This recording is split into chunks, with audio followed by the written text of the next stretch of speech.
নমস্কার বন্ধুরা, ডুনিয়েন মম কিচেনে আপনাদের স্বাগত। আশা করি সবাই ভালো আছেন।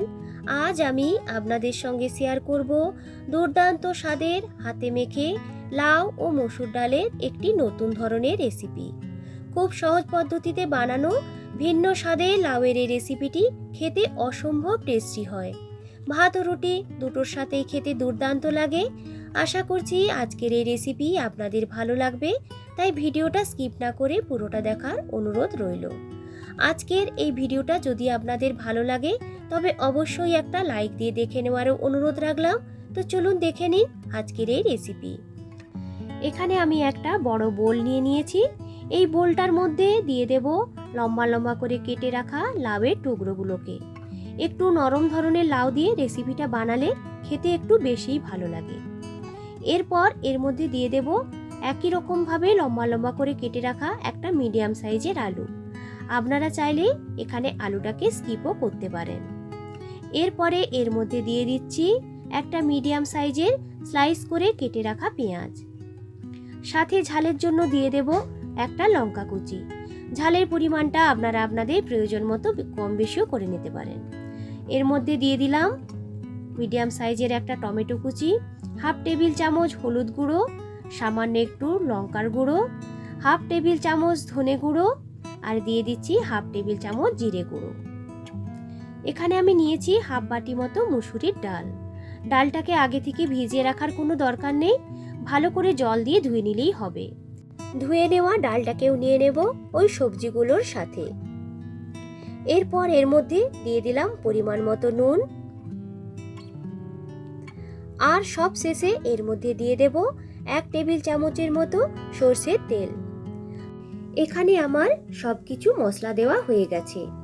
এরপর সমস্ত কিছুকে হাত দিয়ে ভালো করে একটু সময় নিয়ে মিশিয়ে নেব, যাতে করে লাউ এবং আলুর সাথে সমস্ত মশলা ভালো করে মিশে যেতে পারে। এইভাবে মিশিয়ে নেওয়ার পর রেস্ট করার জন্য রেখে দেব মিনিট 5 মতো। ফিরে এলাম 5 মিনিট পর।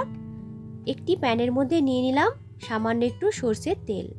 তেলটা যখন একটু গরম হয়ে আসবে, ফোড়নে প্রথমে এখানে দিয়ে দেব ছোট চামচের 1 চামচ গোটা জিরে। জিরেটাকে কয়েক সেকেন্ডের মতো একটু ভেজে নেওয়ার পর এর মধ্যে এক এক করে দিয়ে দেব হাফ টেবিল চামচ ছোট ছোট করে কেটে রাখা আদা কুচি আর হাফ টেবিল চামচ রসুন কুচি। সাথে দিয়ে দিলাম একটা শুকনো লঙ্কা। গ্যাসের ফ্লেমটাকে লোতে করে আদা এবং রসুনটাকে খুব ভালো করে ভেজে নেব, যতক্ষণ না পর্যন্ত আদা রসুনের মধ্যে যে একটা কাঁচা গন্ধ আছে সেটা চলে যাচ্ছে। তো দেখুন আদা রসুনটাকে খুব ভালো করে আমার ভাজা হয়ে গেছে। এরপরে দিয়ে দিলাম মশলা মাখিয়ে রাখা লাউ এবং আলুগুলোকে। প্রথমে আগে হাই ফ্লেমে মিনিট 2 মতো ভালো করে লাউ এবং আলুগুলোকে একটু কষিয়ে নেব। যেহেতু এখানে সমস্ত মশলাগুলোই কাঁচা আছে, তাই ভালো করে কিন্তু একটু কষিয়ে নিতে হবে। ঢেকে রেখে দেব মিনিট 2 মতো। এই সময় গ্যাসের ফ্লেমটাকে কিন্তু লোতে করে দিতে হবে। এইরকম ভাবে ঢাকা দিয়ে দিয়ে কষিয়ে নিলে লাউ, আলু আর ডালটাও খুব সুন্দরভাবে সেদ্ধ হয়ে যাবে। তার সাথে সাথে পেঁয়াজ এবং টমেটোটাও কিন্তু খুব সুন্দরভাবে নরম হয়ে আসবে। আমি এখানে প্রায় 3 থেকে 4 বারের মতো এইভাবে ঢাকনা দিয়ে দিয়ে লো ফ্লেমে ভালো করে কষিয়ে নিয়েছি। তো দেখুন লাউটা কিন্তু অনেকটাই মজে গেছে আর ডালগুলো কিন্তু একটু বেশ সেদ্ধ সেদ্ধ হয়ে এসেছে। প্রায় 7-8 মিনিটের মতো সমস্ত কিছুকে ভালো করে কষিয়ে নিয়েছি। মশলার মধ্যে যে কাঁচা গন্ধটা ছিল সেটাও চলে গেছে, আর দেখুন তরকারিটা কিন্তু বেশ সুন্দর শুকনো শুকনো হয়ে এসেছে। এরপর কষিয়ে নেওয়া লাউ এবং আলুটাকে নিয়ে নিলাম একটা প্রেসার কুকারের মধ্যে। আপনারা চাইলে প্রথম থেকেই কিন্তু প্রেসার কুকারের মধ্যে মশলাটিকে কষিয়ে নিতে পারেন, তবে মশলাটা কষিয়ে নেওয়ার সুবিধার জন্য প্রথমে আগে কড়াইতে কষে নিয়ে তারপর আমি প্রেসার কুকারে নিয়ে নিয়েছি। এইভাবে কুকারের মধ্যে রান্না করলে সময় এবং গ্যাস দুটোই কিন্তু সেভ হবে।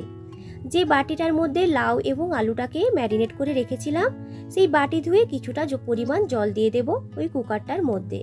তবে খুব বেশি কিন্তু জল দেব না, এই রেসিপিটা একটু বেশ মাখো মাখো খেতেই বেশি ভালো লাগে।